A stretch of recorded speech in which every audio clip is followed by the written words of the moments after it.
आज बनवूया लहान मुलांचा खूप आवडीचा पदार्थ। त्यासाठी 2 उकडलेले बटाटे घेतलेले आहे, त्यामध्ये पाव चमचा हळद, अर्धा चम्मच जिरे, अर्धा चम्मच ओवा घातलेला आहे, चवीनुसार मीठ घालायचं आहे, 1 क्यूब चीज घालायचं आहे, चिली फ्लेक्स घालायचं आहे, छान चीज किसून घेतलेलं आहे। आता हे सर्व चांगलं मॅश करून घ्यायचं आहे।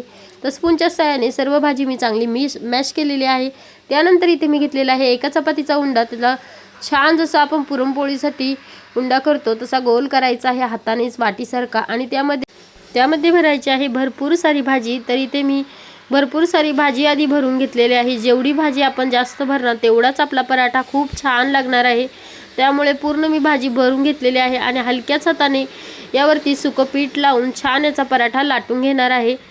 पराठा लाटताना एकदम हलक्या हाताने पराठा लाटायचा आहे। मस्त असा पराठा इथे मी लाटून घेतलेला आहे। त्यानंतर गॅसवर तवा ठेवून तवा गरम झाल्यावरती त्यामध्ये तूप किंवा तेल घालायचं आहे, त्यावरती पराठा घालायचा आहे आणि छान मीडियम गॅसवरती शेकून घ्यायचा आहे। तुम्ही पाहू शकता एकदम मस्त असा आपला पराठा शेकला गेलेला आहे। त्यानंतर दुसराही पराठा इथे मी त्याचप्रमाणे शेकून घेत आहे। तर तुम्ही पाहू शकताय मस्त पराठा आपला फुगलेला देखील आहे आणि छान देखील झालेला आहे, एकदम पातळ आणि एकदम छान। असे पराठे तुम्ही सुद्धा तुमच्या मुलांसाठी नक्कीच बनवा।